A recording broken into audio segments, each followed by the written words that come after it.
Hello Amal. Hello everyone. Good evening ma'am. Good evening. अपने अपने doubt बोल बता दो क्या क्या डाउट्स हैं क्योंकि सिलेबस जो है 11th का कंप्लीट हो चुका है तो 12th पे हम लोग मूव कर चुके हैं। कोई भी डाउट हो कि कौन सा टॉपिक छोड़ना है क्या सिलेबस कुछ भी पूछ सकते हो तुम लोग।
Good evening ma'am.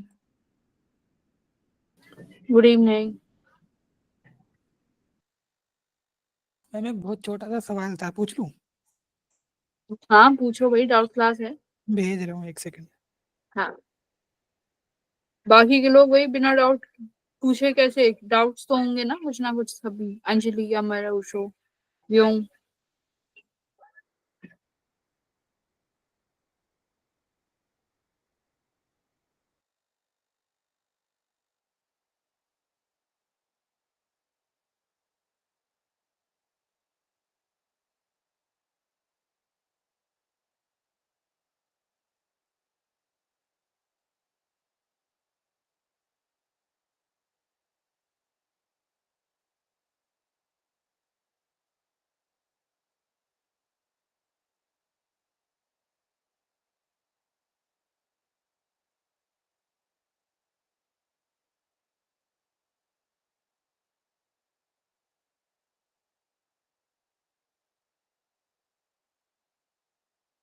क्या प्रॉब्लम है इस क्वेश्चन में? आंसर नहीं आ रहा। In this arrangement, the figure shown S is the point source. Okay. तो M1 M2 और टू प्लेन फिल्ड M1 और M2 के बीच का एंगल नहीं दे रखा theta. M1 M2 are the two plane fixed mirror inclines at an angle theta with each other. ठीक है। If OS is equals to B, then the value of the distance between two images formed. तो इसमें reflections करा के देखनी पड़ेगी भाई। अगर मान लो पहले अगर M1 पे पड़ती है कोई भी रे तो वहां से रिफ्लेक्ट होगी तो वो फिर M2 पे पड़ेगी तो उसका इंसिडेंट एंगल कितना बनाएगी। ज्योमेट्री से ही सॉल्व होगा ये क्वेश्चन। मैंने तो इसे ऐसे करा था कि जैसे M2 से परपेंडिकुलरली मतलब इमेज बनेगी दूसरी तरफ, तो फिर उस पर ट्रायंगल बना के पाइथागोरस वगैरह लगा रहा था मैं तो। अपना वही नहीं, सॉल्यूशन भेजो क्या किया है तुमने। हम वो तो बहुत रफ है, रुक जाओ ढंग से करके भेजता हूँ। ये टेस्ट में आया था क्या? नहीं, इस टेस्ट का नहीं है ये।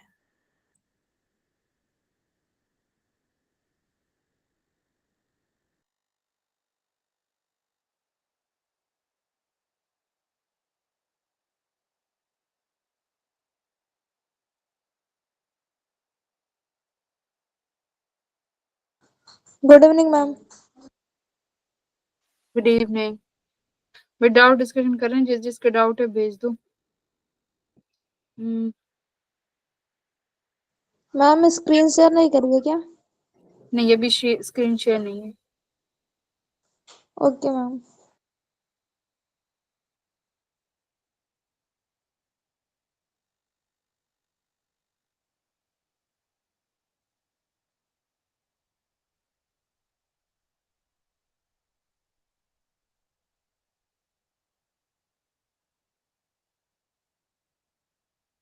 The value of the distance between two images form, है ना, दो इमेजेस के फॉर्म का डिस्टेंस हमें निकालना है कि कितना डिस्टेंस आएगा। अच्छा, इसमें थीटा भी तो लगा सकते हैं। अच्छा, m1 m2 are the two fixed mirrors inclined at an angle theta with each other. दोनों एक दूसरे के साथ एंगल थीटा बना रहे हैं, तो इमेजेस इनकी कितना एंगल बनाएगी भाई, थीटा बाई टू से बनेगा अगर मैं फॉर्मूले से लगाऊं तो। इनकी इमेजेस के बीच में, हाँ वरुण, इसको ऐसे भी कर सकते हैं ना।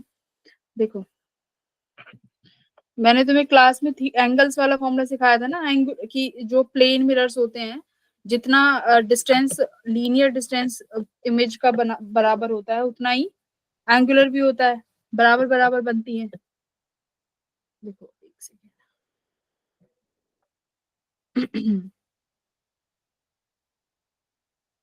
बाकी के स्टूडेंट्स भी हैं, वो भी देख लेना इस क्वेश्चन को।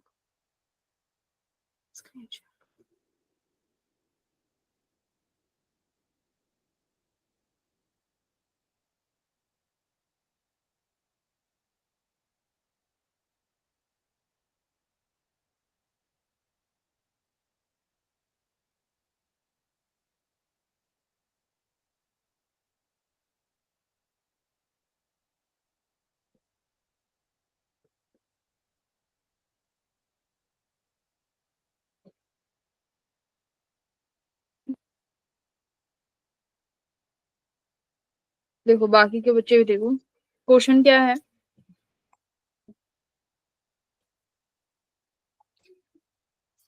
मेरे पास एक ये मिरर है M1, ठीक है, एक मिरर यहाँ पर है M2, और इन दोनों के बीच में जो एंगल है M1 और M2 के बीच में, ये एंगल थीटा है, ठीक है, एक दूसरे के बीच में ये थीटा एंगल बना रहे हैं M1 M2। यहाँ पर कोई एक सोर्स रखा हुआ है, ठीक है, S। अब बताना है कि ये सोर्स S है भाई, इसकी जो इमेज बनेगी M1 भी बनाएगा और इसकी इमेज M2 भी बनाएगा। तो पहली इमेज M1 के द्वारा बनी हुई, पहली इमेज M2 के द्वारा बनी हुई, इन दोनों इमेजेस के बीच का डिस्टेंस क्या होगा।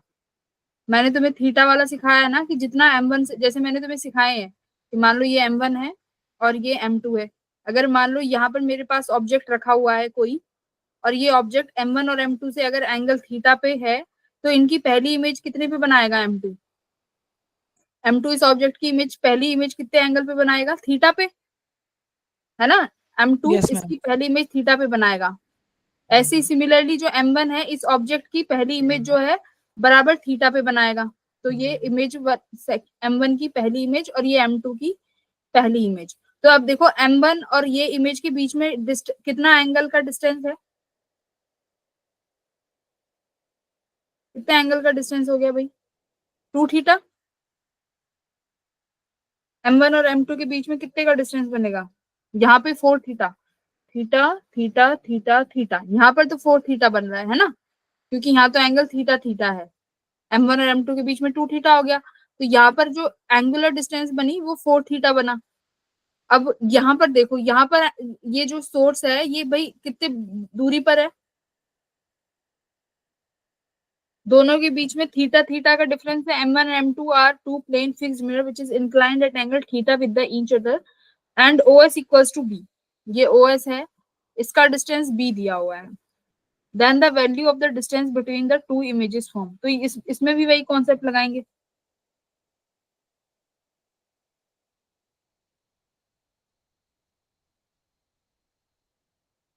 तो इमेज का कितने का, इन दोनों के बीच में जो इमेजेस बनेगी उनके बीच में जो एंगुलर डिस्टेंस होगा वो 2 थीटा होगा। इस वाले डिस्टेंस को भी निकाल लो, ये कितना बनेगा। बाकी तो सेम ही है ऑप्शन। यस मैम, हो गया क्लियर। हम्म तो ऑप्शन क्या है इसका, इसका ऑप्शन था number 2b sin theta. 2b sin theta.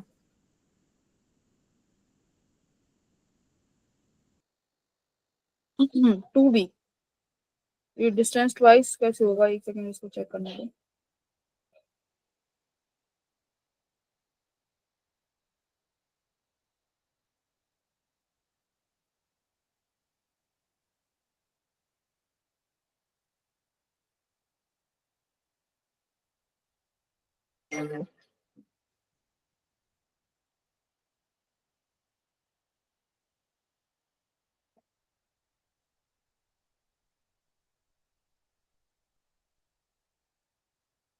ठीक है।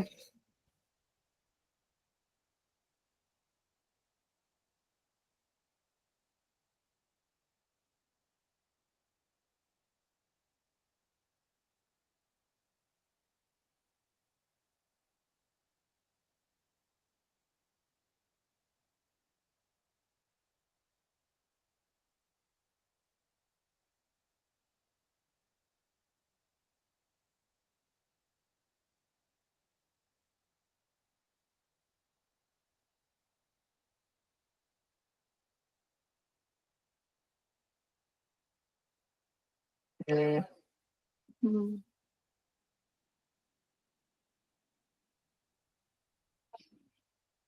ठीक है। सेकंड क्वेश्चन भी है। A totally reflecting small plane mirror. अच्छा, मॉक टेस्ट लगा रहा है Varun, very good. A totally reflecting small plane crop mirror. नहीं करा था क्या? अरे यार।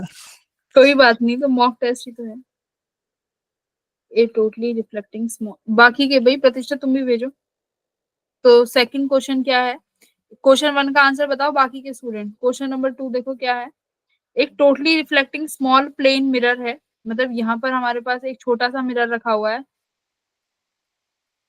Small plane mirror placed horizontally faces a parallel beam of light as shown in the figure. मतलब कि लाइट जो है ऐसे पैरेलली आ रही है, ठीक है।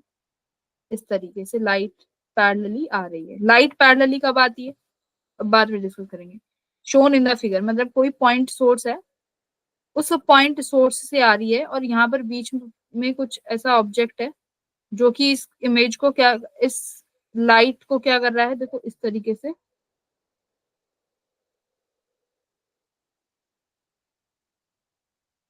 सीधा सीधा लाइट को भेज दिया। कुछ ये डायग्राम है, I am sorry for the diagram. ठीक है। The mass of the mirror is 200 gram. Mirror का मास 200 ग्राम है भाई। Assume that there is no absorption in the lens. ये लेंस है। मतलब लेंस जो है कोई भी लाइट को एब्जॉर्ब नहीं कर रहा है, and 20% of the light emitted by the source goes through the lens. मतलब कि जो ये लेंस, इस सोर्स से निकलने वाली जितनी भी रेज हैं वो सिर्फ लेंस से 20% ही निकल पा रही हैं, और लेंस का एब्जॉर्प्टिव पावर है ही नहीं, जीरो है। मतलब सारी की सारी लाइट को वो रिफ्लेक्ट कर, ट्रांसमिट कर देगा। No absorb and that 20% of the light emitted by the source goes through the lens, ठीक है। The power of the source needs to support the weight of the mirror. The power of the source, इस source की कितनी power हो, निकालना क्या है, यहाँ लिखती हूँ। The power of source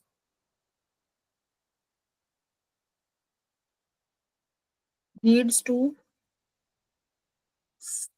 support the weight of mirror। Power का फॉर्मूला क्या होता है?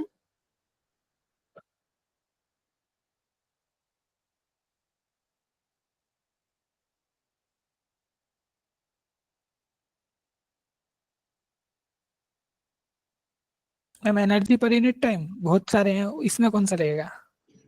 वही, एक तो हमारे पास पावर का फॉर्मूला होता है इंटेंसिटी, ऐसे लिखते हैं ना, एनर्जी पर यूनिट एरिया पर यूनिट टाइम। इसमें एनर्जी पर यूनिट टाइम को क्या लिख सकते हैं, पावर। पावर क्या हो जाएगा, एनर्जी पर यूनिट टाइम, है ना। ये हो गया एक तो हमारे पास। और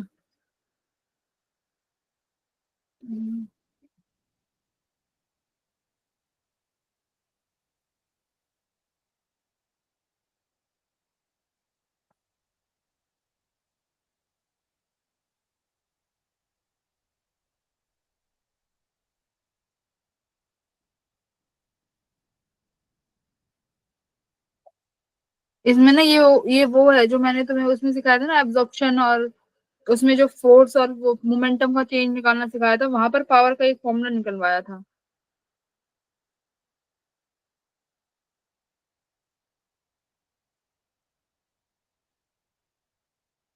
देखो यहाँ पर क्या है, इस लाइट को ऐसे समझो कि जो ये लाइट है ना, ये लाइट भी कुछ इस तरीके से पार्टिकल्स जा रहे हैं जो कि इस 200 ग्राम वेट को बैलेंस कर लें। तो इन पार्टिकल्स से लगने वाला जो फोर्स है उस वेट के फोर्स को बैलेंस करेगा, यानी ये mg और ये जो पार्टिकल्स यानी जो ये लाइट है इनसे लगने वाले फोर्स ये बैलेंस कर ले। तो वही फोर्स हमें निकालना आना चाहिए कि ये फोर्स कितना होगा। तो याद करो भाई, मैंने तुम्हें फोर्स रेडिएशन वाला कोई एक कॉन्सेप्ट सिखाया था, जिसे रेडिएशन प्रेशर बोला था। रेडिएशन प्रेशर अपने नोट्स में देखो, रेडिएशन प्रेशर करके सिखाया था एक कॉन्सेप्ट कि जो रेज हैं ये किसी एक पर्टिकुलर एरिया पे फोर्स अप्लाई करती हैं, और वो कैसे निकाला था हम लोगों ने, चेंज इन मोमेंटम से। यानी फोर्स को देखो, मुझे फॉर्मूला याद नहीं है, हम निकाल के देखते हैं। फोर्स आया था कितना, डीपी बाई डी टी करते थे ना, कि फोर्स क्या होता है हमारा, चेंज इन मोमेंटम। तो फिर हमने मोमेंटम निकाला था। मोमेंटम कैसे आता था, मोमेंटम का फॉर्मूला हमारे पास क्या होता था मोमेंटम का फॉर्मूला होता था एच बाय लैम्डा, है ना, एच अपॉन लैम्डा। इस तरीके से निकालते थे कि मान लो हमारे पास एक ये कोई भी सोर्स है, यहाँ पे लाइट आ रही है, तो इनिशियली मोमेंटम निकालते थे और फाइनली किस तरीके से चली गई तो वो मोमेंटम निकालते थे। और सिर्फ कौन सी रेज लेते थे, जो रेज इसको परपेंडिकुलरली या फिर इस एरिया को कैसे क्रॉस करके जाएं, इस एरिया को क्रॉस करके जाएं, सिर्फ और सिर्फ वही वाली हम लोग वो लेते थे। इंटेंसिटी बोला था ना, इंटेंसिटी क्या होती है, सिर्फ वही लाइट जो इस पर्टिकुलर एरिया को एकदम चीर के जाए, क्रॉस करके जाए, वही चीज लेनी होती थी। तो हमारे पास मोमेंटम का फॉर्मूला हो गया एच अपॉन लैम्डा। तो एफ का formula DP by D T. और फोर्स एक्सर्टेड कितना कैसे निकालेंगे, एक सेकेंड। इस मोमेंटम को और कैसे लिख सकते हैं, फॉर्मूला यार, फॉर्मूला देखो क्या था उसका। मोमेंटम को पावर की टर्म्स में कैसे लिख सकते हैं, एच अपॉन लैम्डा। अगर हाँ एनर्जी की टर्म्स में लिखना है ना मुझे फोर्स को, तो एनर्जी को हम लोग क्या लिख सकते हैं, एच सी अपॉन लैम्डा। और तो मेरा एच बाय लैम्डा क्या हो गया, मोमेंटम इंटू सी। तो energy equals to momentum into C हो गया। ठीक है, मोमेंटम और एनर्जी को क्या लिख सकते हैं, energy equals to h nu, है ना, एच न्यू लिख सकते हैं। और एनर्जी का फॉर्मूला होता है कि हमारा एम सी स्क्वायर। फॉर्मूला अगर मैं निकालूं, rate of change of energy per unit area पर यूनिट टाइम, ठीक है, इसको निकालते हैं। तो रेट पर यूनिट एनर्जी मेरी क्या हो जाएगा, एनर्जी अपॉन टाइम। और एनर्जी को क्या लिख सकते हैं भाई, ये हमने यहाँ से निकाल लिया, ई बाई टी डॉट सी। ठीक है, एक मिनट रुको, rate of change of momentum. तो ये मेरी क्या आ गई, एनर्जी आ गई। और फोर्स एग्जीक्यूट किसके में बराबर है, चेंज इन मोमेंटम के।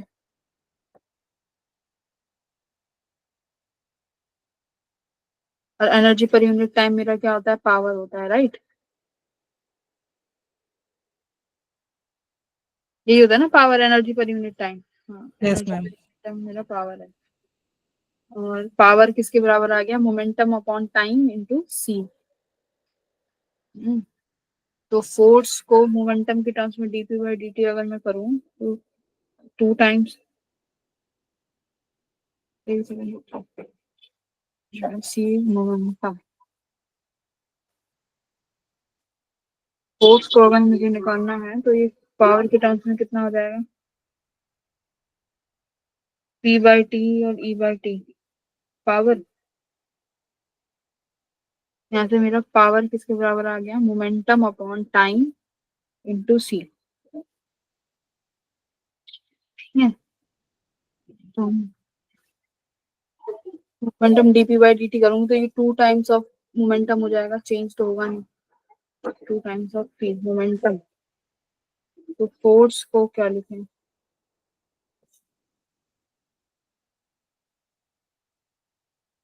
2 टाइम्स ऑफ, एक सेकेंड, पी वाई टी को क्या लिख दिया, पावर अपॉन, देख पी वाई टी है ना फोर्स, तो पी वाई टी को मैं क्या लिख दूं यहाँ से, पावर अपॉन सी लिख सकते हैं। ठीक है,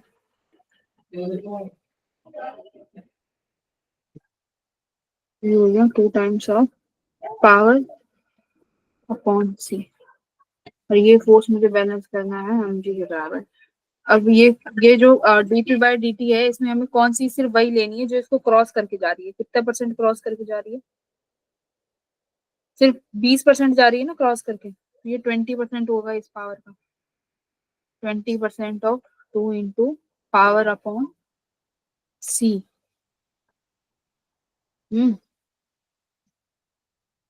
इक्वल्स टू mg। तो बस ये पावर आ जाएगी, मास है, जी है, पी भी है। देखो कैसे करा है इस क्वेश्चन को, ऐसे करा है हम लोगों ने। कुछ तुम्हें अगर फॉर्मूले याद है ना तो तुम सब कर सकते हो। अब जैसे मुझे तो याद नहीं है तो हमने तो ड्राइव करे हैं। तो मैंने तुम्हें क्या बोला था, फोर्स होता है rate of change of momentum. ठीक है, तो मोमेंटम का फॉर्मूला होता है h/λ।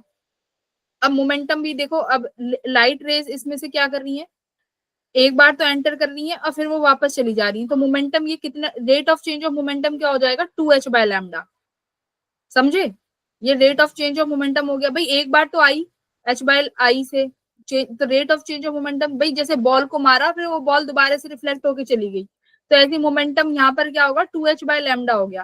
तो जिसकी वजह से तुम्हारा फोर्स को मैं क्या ले सकती हूँ, 2 into change times of del P.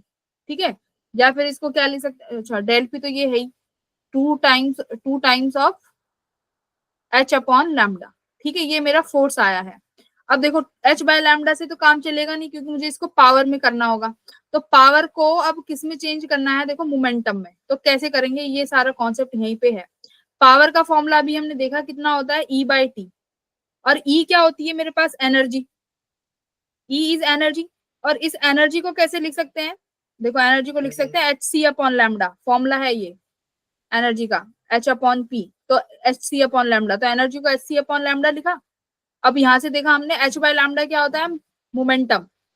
तो ये आया मेरा E/T इक्वल्स टू h/λ को मैंने मोमेंटम लिखा। ठीक है, तो ये हो गया देखो P.C। ये मेरा इतना फॉर्मूला यहाँ से बन गया एनर्जी का फॉर्मूला। अपॉन टी भी है, तो अब अगर मैंने एनर्जी को टी से डिवाइड करा है तो यहाँ पर भी मैं टी से डिवाइड कर देती हूँ। कुछ ये नया फॉर्मूला तो है नहीं, एनर्जी को टी से डिवाइड किया हुआ है, तो यहाँ पे भी मैं टी से डिवाइड कर देती हूँ। अब हो गया तुम्हारा क्वेश्चन सॉल्व।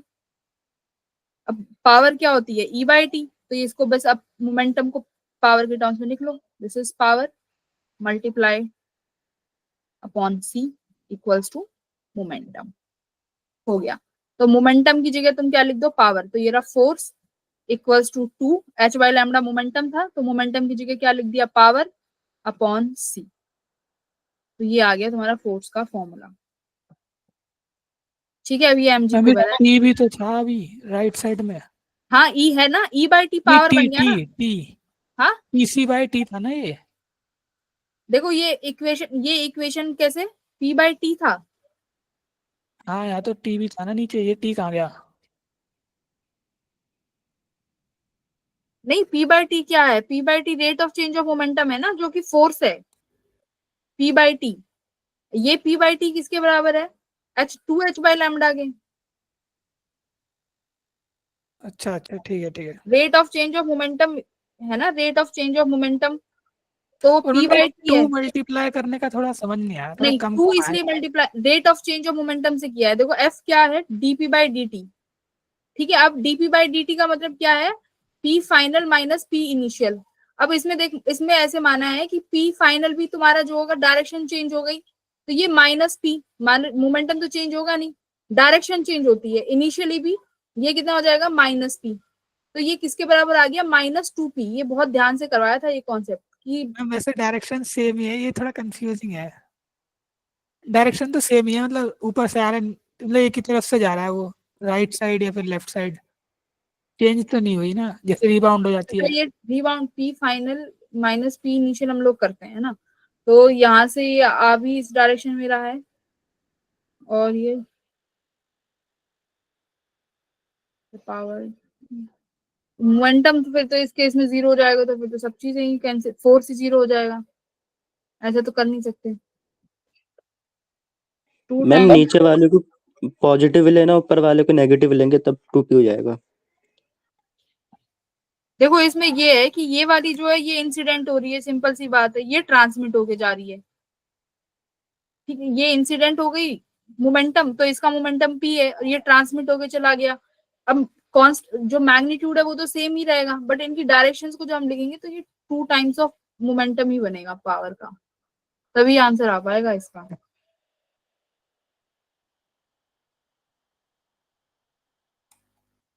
और मैम ये भी थोड़ा समझ नहीं आता कि लाइट से वो मतलब कोई वेट रोक रहे हैं। हाँ, लाइट को यहाँ पे फोटोन्स माना है ना, यहाँ पर जो लाइट है ये लाइट को यहाँ पर, ये जो रेडिएशन प्रेशर का कॉन्सेप्ट आता है ये कहाँ पर पढ़ते हैं हम लोग, फोटो इलेक्ट्रिक वाले में, यानी ड्यूअल नेचर ऑफ मैटर।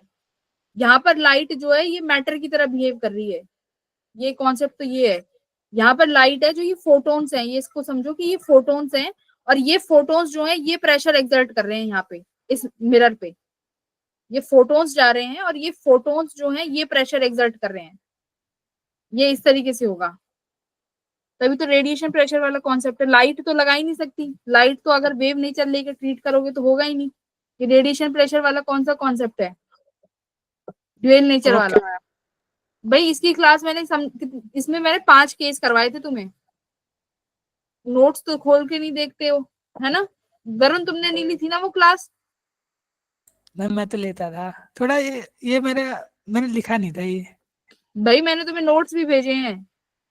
एक सेकंड रुक जाओ एक सेकंड, मैं नोट्स चेक करती हूँ, रुको। तुम्हारा वो बताना कौन सा बैच था जिसमें तुम्हारे वो B04 रिसोर्स शीट होगी ना, B04 है ना, ठीक है रुको। अगर उसमें ये टॉपिक अगर फॉर्मली समेत देख मिल गया लूंगा मैं देख लूंगा मैम, ना, गलती हो गई मैम। देखना पड़ेगा मुझे। अगर मैंने ये टॉपिक छुड़वाया होगा तो फिर तो मेरी गलती है। रुक मैम जा। गलती हो गई, अरे रुक देखा ही जाओ, नहीं था मैंने। कोई बात नहीं, वो चेक तो कर लें, मुझे भी आइडिया लग जाएगा कि मैंने कहाँ तक कितना पढ़ाया है। वेव ऑप्टिक्स में फोर्स एक्सर्टेड बाय रेडिएशन, ये रहा रेडिएशन प्रेशर, ये शायद मेरे क्लास के नोट्स हैं।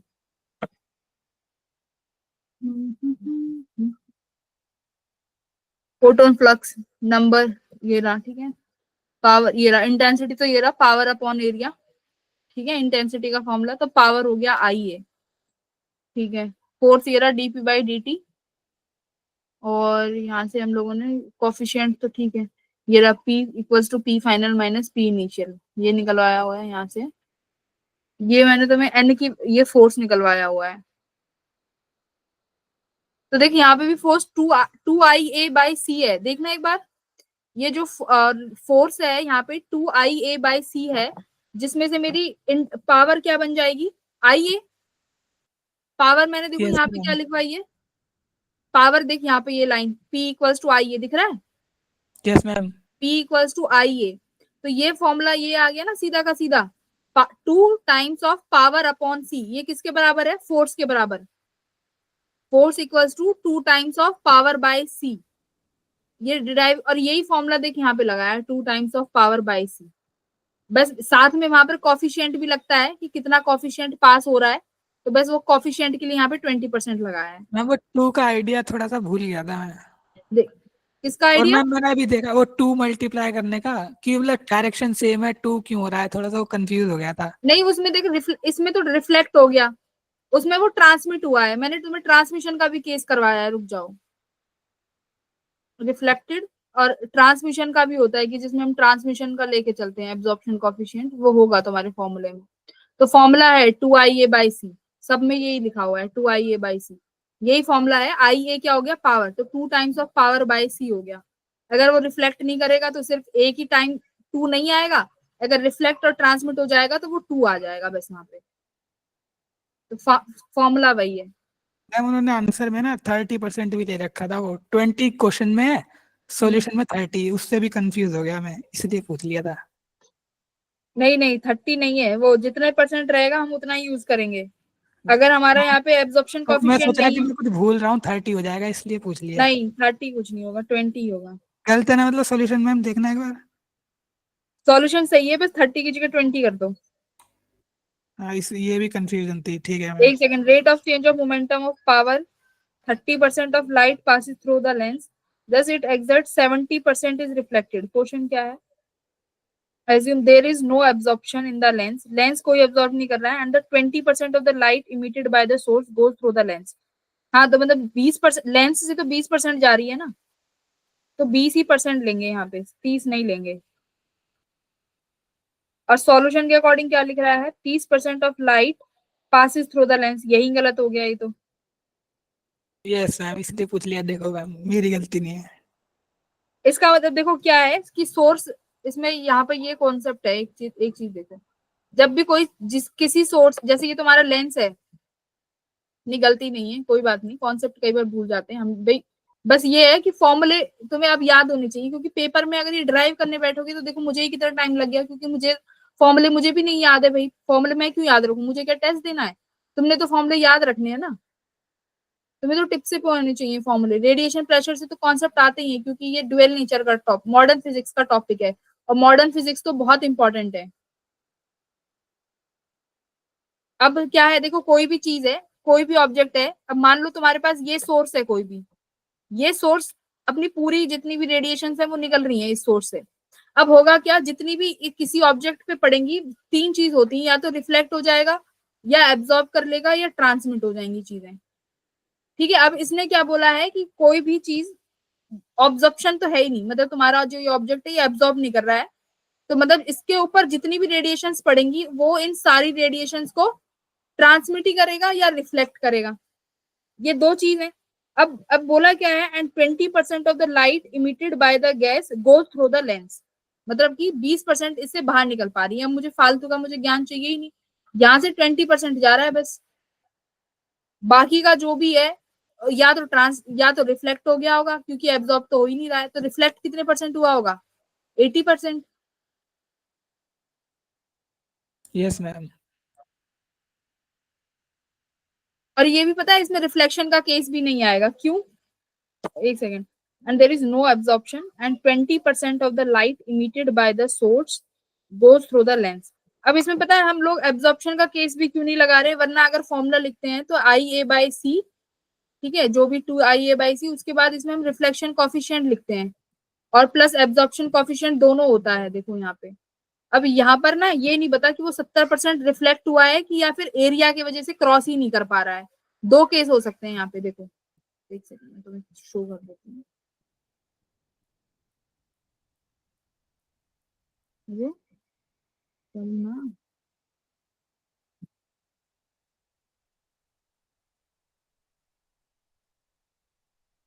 यहाँ पे जैसे ये लिखा है ना A+R, मतलब एब्जॉर्प्शन और रिफ्लेक्शन दोनों का लेके चलते हैं, जब अगर दोनों चीज हुई होती हैं। तो अब यहाँ पे देखो एब्जॉर्प्शन तो 0 हो गई, तो सिर्फ और सिर्फ रिफ्लेक्शन का लेके चलेंगे, यानी वो 20% है, वो इसने क्या कर दिया, यहाँ से पास कर दिया, यही है इसमें।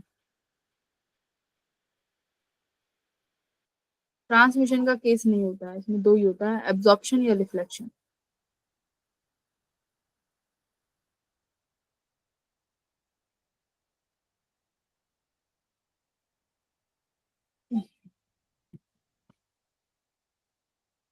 तो 30 नहीं आएगा, 20% लेके चलेंगे, गलत है ये ऑप्शन में, सॉल्यूशन में। और ये नीचे थीटा भी लिखा हुआ है, इसमें ये थीटा क्या है,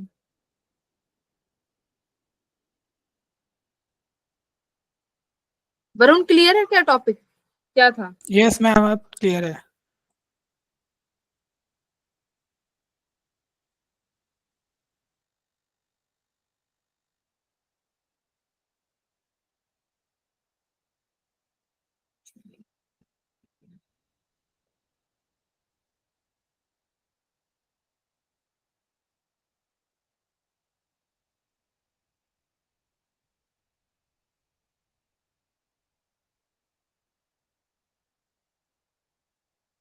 पता है, सुनो, विवेक, क्या नाम है, वरुण है कि विवेक है, वरुण। वरुण। यहाँ पे हाँ, तुम्हारा ना यहाँ पे क्वेश्चन ऐसा होना चाहिए था कि मैम यहाँ पर आपने 80% आई, जैसे यहाँ पे A+R लिखा हुआ है, देखो यहाँ पे क्या लिखा हुआ है, ये कि अगर एब्जॉर्प्शन और रिफ्लेक्शन का परसेंटेज हम लिखेंगे, तो हमने सिर्फ और सिर्फ 20% क्यों लिया, रिफ्लेक्शन का 80% क्यों नहीं लिया।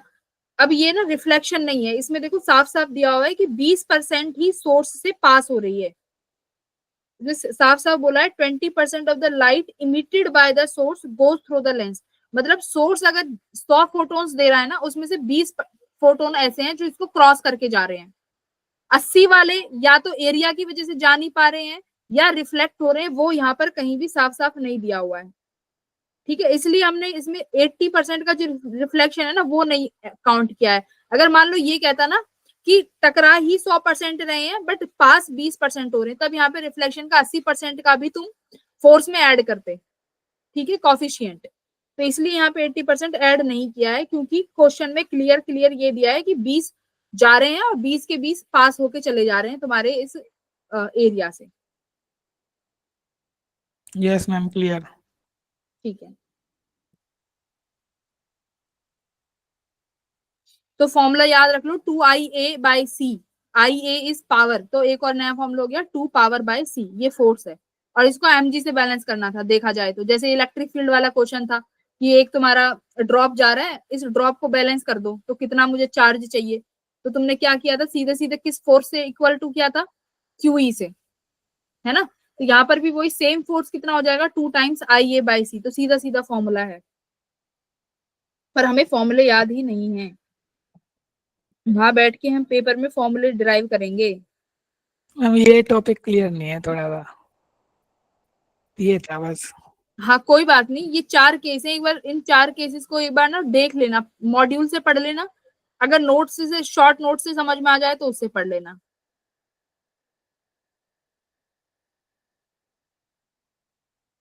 तो एक बार देखो यहीं से डिस्कस भी कर लेते हैं हम लोग इस टॉपिक को, रेडिएशन प्रेशर वाला। पावर का फॉर्मूला IA है हमारे पास। इसमें क्या है कि किसी भी पर्टिकुलर एरिया से कितना हमारे पास जो पावर, वो एनर्जी है क्रॉस करके जाएगी पर यूनिट टाइम में। तो एनर्जी पर यूनिट टाइम होता है मेरा पावर, तो ये पावर हो गया, पावर अपॉन एरिया। अब इसमें बात आती है फोटोन फ्लक्स। फोटोन फ्लक्स क्या होते हैं कि जो भी ये सोर्स है ना, ये लाइट है, इसमें सबके पास नंबर ऑफ फोटोन्स होंगे। तो फोटोन फ्लक्स से ही हमारा, एक तो सिंपल सी बात है, फोटोन फ्लक्स से ही फोर्स क्रिएट होगा, क्योंकि फोटोन यहाँ पे पार्टिकल है। तो देखो number of photons incident on the normal पर सेकंड पर यूनिट एरिया, मतलब कि कितने फोटोन्स इंसिडेंट हो रहे हैं, वही मेरा फोटोन फ्लक्स है।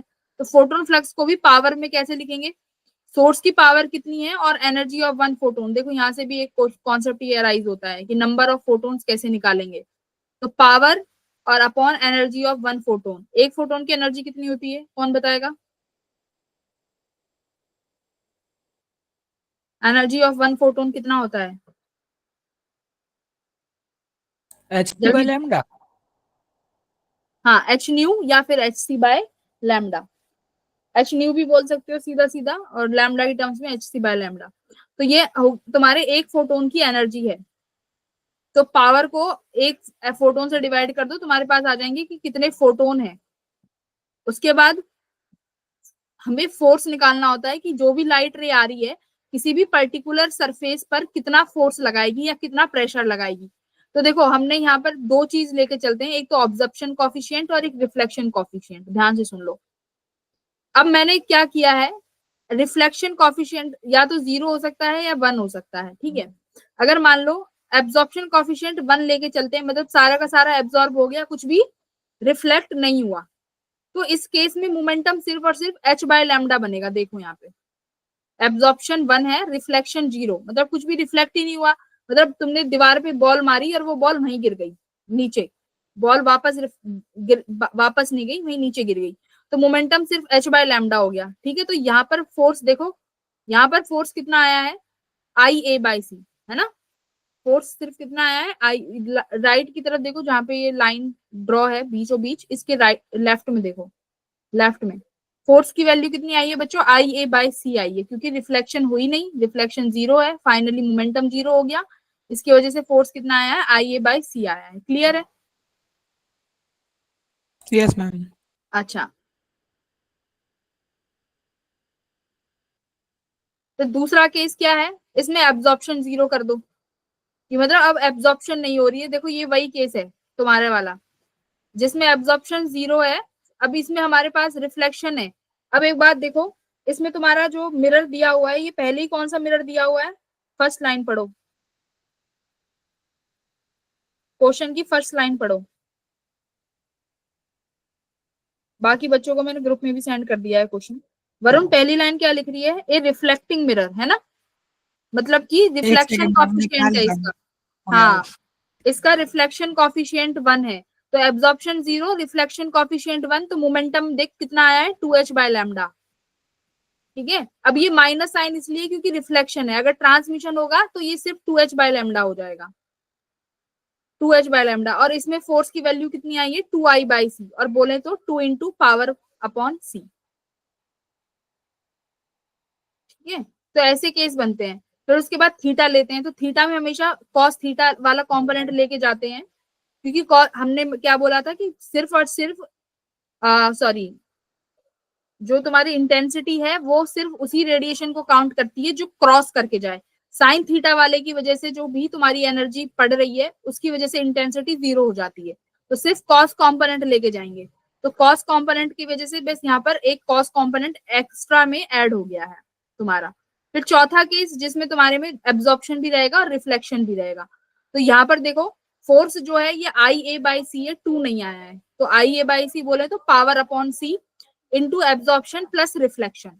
तो एब्जॉर्प्शन 0 है, तो ये वही केस बन गया रिफ्लेक्शन 1 वाला। ठीक है भाई, तो केस इस 4 केस हैं, ये चारों। 2 और 1 वाला फिर बताना, इसमें 2 नहीं आया, उसमें 2 आया था।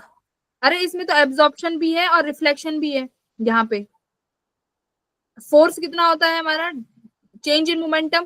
ठीक है, तो एब्जॉर्प्शन की वजह से फोर्स कितना बना, सिर्फ और सिर्फ एब्जॉर्प्शन था तब। ये इक्वेशन है, देखो फोर्स जब एब्जॉर्प्शन वाला था तो फर्स्ट इक्वेशन बनेगी आई ए बाई सी।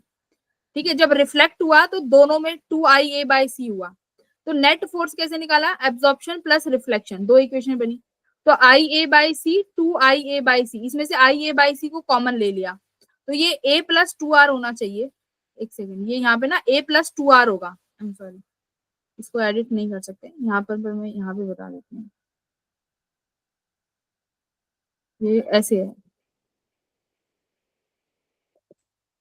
कि यहाँ पर दोनों केस हो रहे हैं। तो मैंने देखा एब्जॉर्प्शन की वजह से कितना आया था, सिर्फ IA बाई सी, और रिफ्लेक्शन की वजह से कितना आया था, 2IA बाई सी, है ना। और इसको बोले तो P बाई सी बोलो, और 2P बाई सी, P बोले तो पावर, यहाँ पर P पावर है, तो ये आया था। अब मैं जब ये कब था, एब्जॉर्प्शन कॉफिशिएंट 1 है और रिफ्लेक्शन कॉफिशिएंट भी 1 है। अब मान लेते हैं कि इसका एब्जॉर्प्शन कॉफिशिएंट इस केस में, नए वाले न्यू केस में, देखो ध्यान से देखो, न्यू केस में एफ एब्जॉर्प्शन जो है किसी कॉफिशिएंट ए पर है, तो ये होगा ए बाई सी। रिफ्लेक्शन कॉफिशिएंट कुछ आर है, तो ये होगा 2IA बाई सी। अब नेट फोर्स कितना होगा इन दोनों का एडिशन, तो मैंने IA बाई सी कॉमन ले लिया, बचा क्या, A प्लस 2R। अब ये है क्या कि A प्लस आर जो है ये 1 के बराबर होगा, या तो एब्जॉर्प्शन होगी या रिफ्लेक्शन, इसका कॉफिशिएंट 1 के बराबर ही होता है। अब दूसरा क्या होगा, एक ट्रांसमिशन प्लस रिफ्लेक्शन, ये किसके बराबर होता है, 1 के बराबर। ये 2 चीज होती है, ठीक है, ऐसे होगा, बट ये अलग अलग ही काउंट होते हैं। अब देखो, अब तुम इसको चेंज कर सकते हो, एब्जॉर्ब किसी भी चीज का, अगर एब्जॉर्प्शन 0 है तो देख ले अब कितना आ गया, A0 के बाद ये आ गया वही 2IA बाई सी। ठीक है, एब्जॉर्प्शन 0 तो R की वैल्यू 1 हो गई, इसका मतलब ये वाला केस हो गया FR वाला, तो ये IA प्लस 2R आएगा। यहाँ पर थोड़ा सा एरर था मैम एक और चीज, ये रिफ्लेक्ट थोड़ी होगा लेंस में, क्या, रिफ्लेक्ट नहीं होगा, ये जो 2R है इसमें, जो R वो है रिफ्लेक्शन के लिए है ना। कॉफिशिएंट, हाँ रिफ्लेक्शन कॉफिशिएंट है। हाँ तो बट उसमें तो वो लेंस दिया था ना मेरे क्वेश्चन में। मिरर है भाई, मिरर है?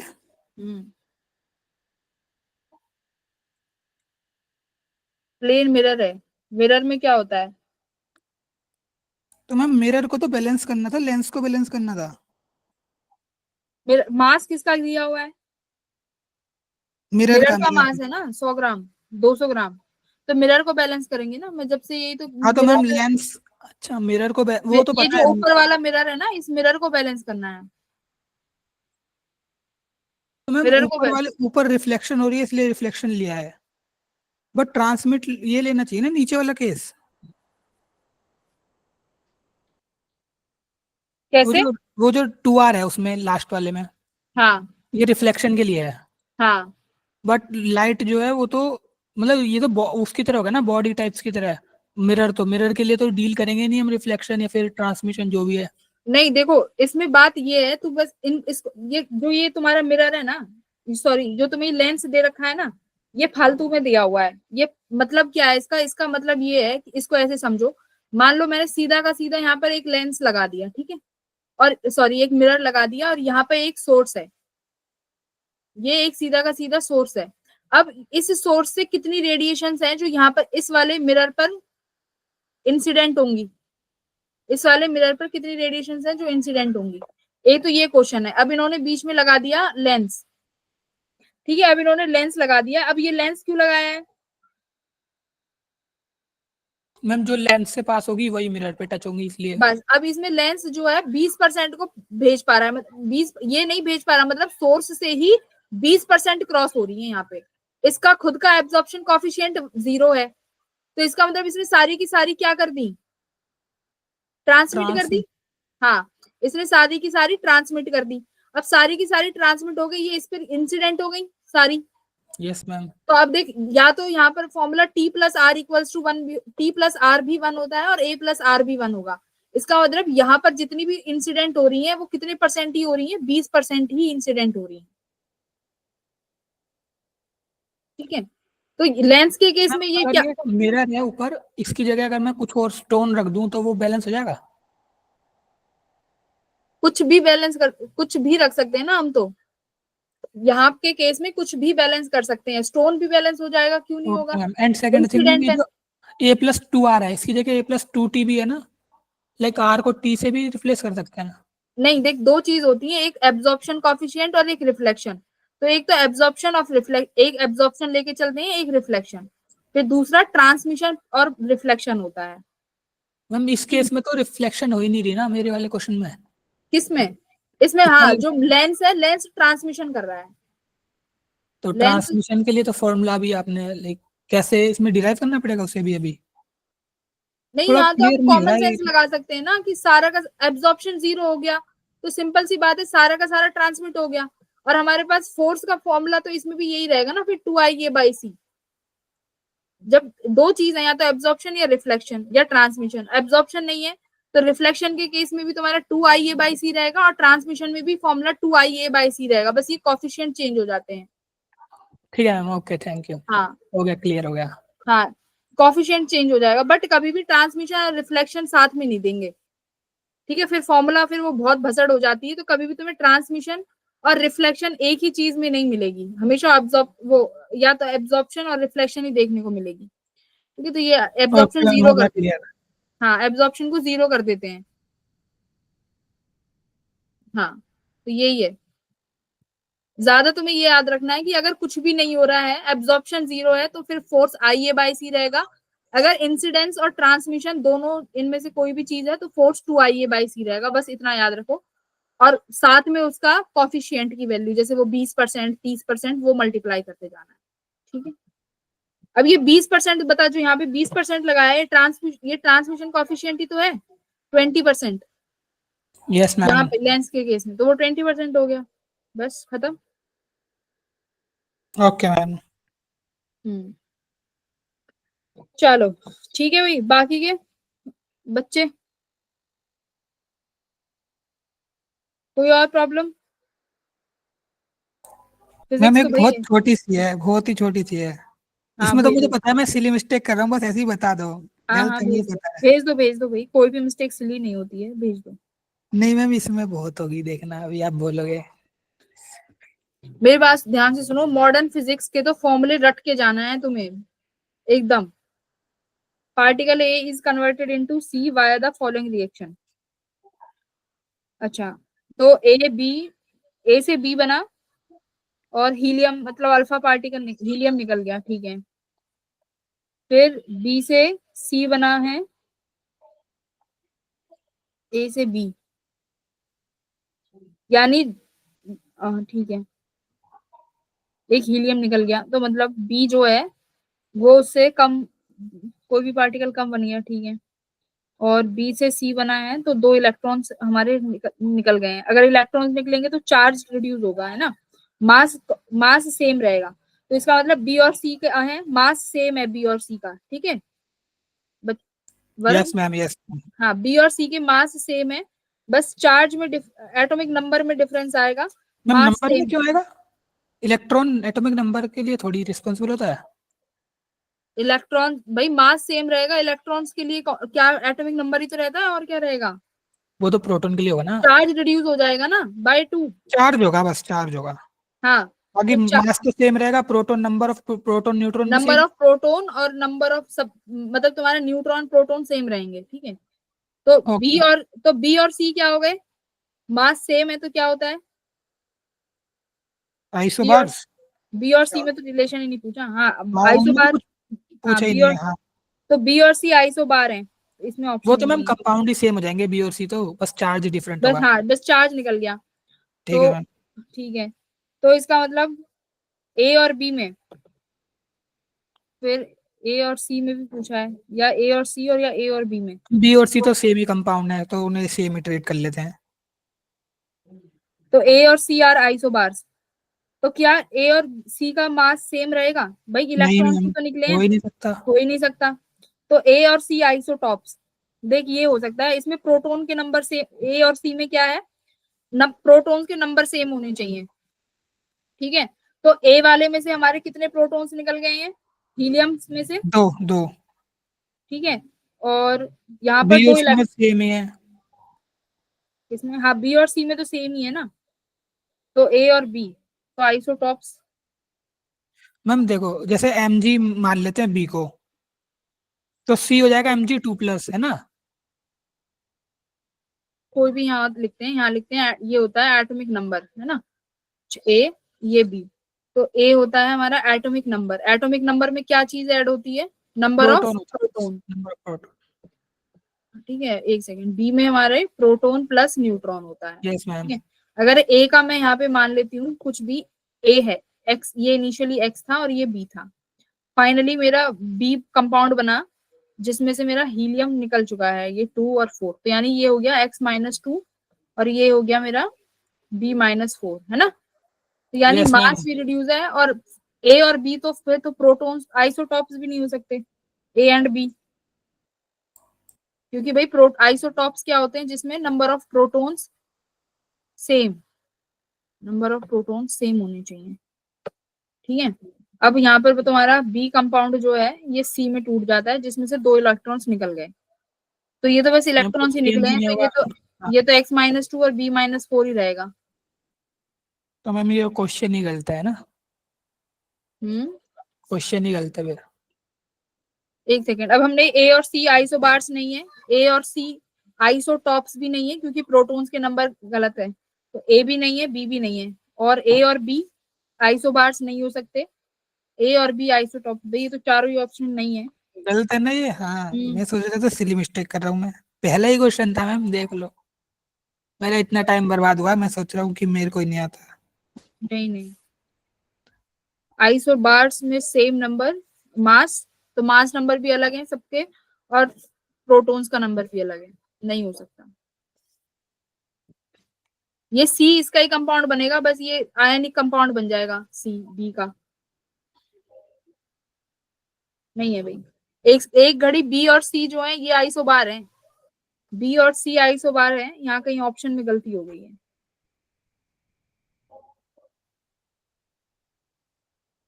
ठीक है। मैम ये देखना, कहीं सॉल्यूशन देखा मैंने, उसमें सब यही बता रहे हैं, लाइक आंसर बता रहे हैं सब। ये लिंक नहीं वर्क कर रहा, आंसर आ रहा है कुछ ना कुछ? हाँ सबका ही। ये तो देख बार, क्या आंसर है? आंसर एक second, a and c isotope. A and c isotopes, हाँ बी ऑप्शन। एक second, a and c are isotopes, isotopes में तो प्रोटॉन्स का नंबर सेम होना चाहिए, पर यहाँ पे हमारा नंबर ऑफ प्रोटॉन एक्स है, यहाँ पर x-2 है, ये 2 इलेक्ट्रॉन्स भी निकाल दिए हैं यहाँ से।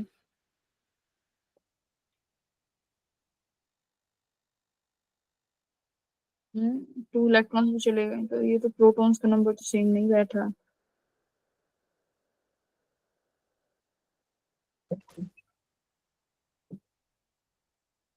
तुम्हारा लिंक नहीं वर्क कर रहा है, ये जो भेजा है। मैम यही गूगल पे सर्च करा था, क्वेश्चन ऐसे ही है, दोबारा भेजता हूँ, फोटो भेज देता हूँ। हाँ लेकिन सबके बी आ रहे हैं, पता नहीं कैसे। कहीं इन्होंने उस पर चार्ज कंजर्वेशन तो नहीं लगा दिया, 2 इलेक्ट्रॉन्स निकल गए हैं। एक सेकेंड,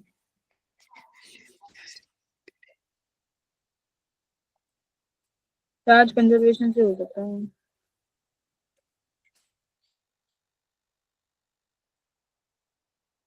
ये पता है क्या, कई बार होता क्या है, चार्ज कंजर्वेशन भी रहता है। बोले तो जैसे ये इक्वेशन है ना, ये बैलेंस रहनी चाहिए, है ना, ये इक्वेशंस जो है ये बैलेंस रहनी चाहिए। तो ये 2 इलेक्ट्रॉन्स निकल गए तो यहाँ पे चार्ज अनबैलेंस हो गया ना, नंबर ऑफ प्रोटॉन जो है यहाँ मैम पे मेरे नंबर हिसाब ऑफ, से ना इन्होंने वो कर दिया है, ये कुछ और नहीं है, इलेक्ट्रॉन नहीं है ये। नहीं है तो ये इलेक्ट्रॉन ही, बट ये चार्ज बैलेंस की वजह से होता है। नहीं, जैसे ये सिर्फ प्रोटॉन वगैरह मान लिया इन्होंने, ये एंटी प्रोटॉन ऐसा करके कुछ न्यूट्रिनो टाइप्स। एक फोटो है मेरे पास, भेजता हूँ मैं सॉल्यूशन की।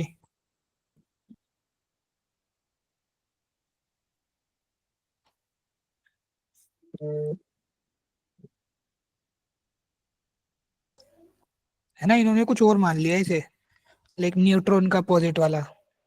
नहीं नहीं, ये पता है, वो तो तुम्हारी बात ठीक है, बट मेन चीज क्या है कि जब भी हम ये इक्वेशंस लिखते हैं ना, इसमें चार्ज और मास को बैलेंस करते हैं हमेशा। जैसे ए बी जो पहली इक्वेशन है, इसमें तो सब चीजें बैलेंस है, मेरे चार्ज भी, नंबर ऑफ चार्ज भी बैलेंस है, और नंबर मास नंबर भी बैलेंस है। बट जो बी इक्वेशन है इसमें, अच्छा इसमें भी तो, बट जब x-2 लिखा तो 2 इलेक्ट्रॉन्स निकल गए, चार्ज तो यहाँ भी बैलेंस है, पार्टिकल सिंगल। मैम इन्होंने ना ई को उल्टा प्रोटॉन वाला मान लिया है। अरे ई का उल्टा पॉजिट्रॉन होता है भाई। वो प्रोटॉन का उल्टा, प्रोटॉन का उल्टा नेगेटिव वाला। देखो ना, इन्होंने 2 प्रोटॉन कम कर लिए हैं बी में से सी बनाने के लिए। क्या देखूं मैं, कहीं सॉल्यूशन नहीं है। एक फोटो भेजी तो मैंने। देखना एक बार उसको, फोटो को। ये ऊपर मतलब ये जो लिखा है, ये इन्होंने रिप्रेजेंटेशन अलग कर दी है उसकी क्वेश्चन की। ए टू बी बना है हीलियम, B2C+2। ये इलेक्ट्रॉन थोड़ी है। भाई इलेक्ट्रॉन ही तो है ये, जिसका इलेक्ट्रॉन का मास 0 है, चार्ज दे रखा है कि मतलब 2 टाइम्स ऑफ इलेक्ट्रॉन निकले हैं। चार्ज थोड़ी लिखते हैं नीचे। अरे मैम ये हीलियम इलेक्ट्रॉन में का तो चार्ज चार्ज है ना, थोड़ी है। इलेक्ट्रॉन इलेक्ट्रॉन का चार्ज ऐसे ही है कि ऊपर मास एक 0 है, जो इलेक्ट्रॉन हीलियम का के जो चार्ज। नीचे 2 लिखा है, ये चार्ज थोड़ी है। ये हीलियम के केस में तो ठीक है ना, हीलियम तो एक हमारा एटॉमिक पार्टिकल है, अब इलेक्ट्रॉन तो फंडामेंटल है, इसका मास तो 0 हो गया, अब इसके पास और क्या हो सकता है, इसका चार्ज, तो इसका चार्ज ऐसे ही लिख देते हैं, ऐसे इलेक्ट्रॉन का, ऐसे 2 ठीक है, इलेक्ट्रॉन लिख ये दो, लिखा है। या फिर ऐसे इलेक्ट्रॉन का -2, ये इलेक्ट्रॉन ही है। मेरे हिसाब से तो ये नेगेटिव प्रोटॉन टाइप कुछ है। नहीं नहीं, नाम प्रोटॉन याद नहीं। नहीं आ रहा है इसका, देखता हूँ। अरे दो ही चीज ये होती है, क्वेश्चन के इलेक्ट्रॉन। वो इलस्ट्रेशन चेंज करा है इन्होंने, है ना, देखो सॉल्यूशन इसमें।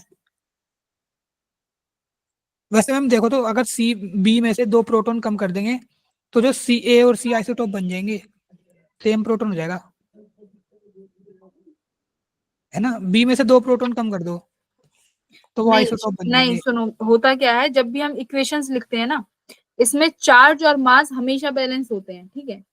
तो यहाँ पर जब सेकंड इक्वेशन है, इस सेकंड इक्वेशन में मेरे पास मास तो बैलेंस है, अगर मैं चार्ज को देखूं तो जो सी वाला जो पार्टिकल है, इसके पास अब ये सी एक एटम नहीं है, सी क्या बन गया, एक आयनिक पार्टिकल हो गया ना, जिसके पास जो पॉजिटिव चार्ज है। तो ये जो सी वाला पार्टिकल है, इसके पास अब चार्ज बढ़ाने पड़ेंगे ना, 2। सुनो, अब सी को यहाँ पे ये x-2 नहीं लिखेंगे, यहाँ पर x, सी को क्या, यहाँ पर x+2 लिखना पड़ेगा, तब चार्जेस बैलेंस होंगे। तो यानी x+2 क्या, अब यहाँ पर हमने x-2 क्या लिखा, 2 इलेक्ट्रॉन्स निकल गए, तो और ये x-2 था, तो x-2 +2 करेंगे तो ये कितना बन जाएगा, ये x ही बन जाएगा शायद। सुनो, ये x बन जाएगा, तब जाके क्या होगा, हमारे चार्ज बैलेंस होंगे। देखो हुआ क्या, अगर मैं यहाँ पे x-2 कर दूं, देख नंबर से काम करते हैं, इसको नंबर से समझो, ठीक है, हो गया, इसको देख नंबर से समझते हैं,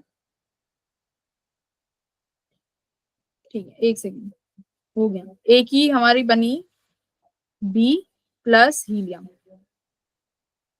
ठीक है। अब इसको मान लेते हैं ये नाइट्रो, ये कोई ऐसा पार्टिकल है, क्या मान लें इसको, ऑक्सीजन बना दे, ठीक है, ऑक्सीजन के पास कितना होता है 8 16, तो यहाँ कितना बचा मेरे पास 4। यस मैम, हो गया, क्लियर हो गया, देख लिया मैंने अब, क्या देख लिया? नोट्स देख लिए, हो गया। है ना? तो ये यहाँ पर होगा क्या, मुझे चार्ज बैलेंस करने पड़ेंगे। जो ये सी पार्टिकल है ना, अगर इसको मैं दोबारा 4 - 2 प्लस 2 इलेक्ट्रॉन्स माइनस कर देती हूँ, 4 - 2 यानी ये तो फिर से दो, यहाँ पर तो चार्ज 2 बने ना, और यहाँ पर मेरे पास पहले कितना है 4, और तुमने यहाँ पे 2 लिख दिया। यहाँ पे क्या लिखोगे, बी का 4, और ये इक्वेशन बनेगी। अगर मैं माइनस करती हूँ तो सी का 2 प्लस 2 इलेक्ट्रॉन्स, है ना? ये माइनस नहीं करने हैं क्योंकि इलेक्ट्रॉन्स पे प्रोटॉन का कोई भी फर्क नहीं पड़ेगा ना, प्रोटॉन तो उतने ही रहेंगे 4 के 4। यस मैम, हो गया क्लियर। देखो वैसे ये रेडियो एक्टिविटी में मिला मुझे, है ना? नहीं, देखो ये आउट हमने, ऑफ सिलेबस है क्या? नहीं कुछ आउट ऑफ सिलेबस नहीं है। क्यों है आउट ऑफ सिलेबस? नहीं मैम, मेरे में तो रेडियो एक्टिविटी में लिखा है। हाँ, इक्वेशन बैलेंस करना ना वहीं सीखते हैं, इक्वेशन बैलेंसिंग का। पर देखो, तो हमने करा क्या, हमने प्रोटॉन में से 2 माइनस कर दिए, तभी तो हमने यहाँ पे x - 2 लिखा। x - 2 लिखना ही क्यों है? नंबर ऑफ प्रोटॉन्स थोड़ी ना कम हुए। मैंने जब लिखा था ए की वैल्यू ये 8 है, ये क्या है, नंबर ऑफ प्रोटॉन्स। अब इलेक्ट्रॉन्स निकल गए तो प्रोटॉन थोड़ी ना कम हो जाएंगे। जो मैंने यहाँ 4 - 2 लिखा, ये तो 4 ही रहेगा ना, ये तो यस 4 मैम। ही रहेगा। अब अब ये 2 इलेक्ट्रॉन निकले हैं, तो यहाँ पे मुझे ये ऐड और करना पड़ेगा। ठीक है, तो इनका और ये जो है, ये जब सेम होंगे, चार्जेस जो है कंजर्वेशन करनी पड़ती है, चार्ज और मास कंजर्वेशन लगाना पड़ेगा। तो कंजर्वेशन लगाने के लिए यहाँ पर बढ़ाएंगे तो इनका जो मास आइसोटॉप्स हो जाएंगे। तो ये शायद यही होना चाहिए ओके कॉन्सेप्ट। मैम, ठीक है, थैंक यू मैम। चलो भाई, दूसरी क्लास का टाइम हो गया है। Thank you ma'am.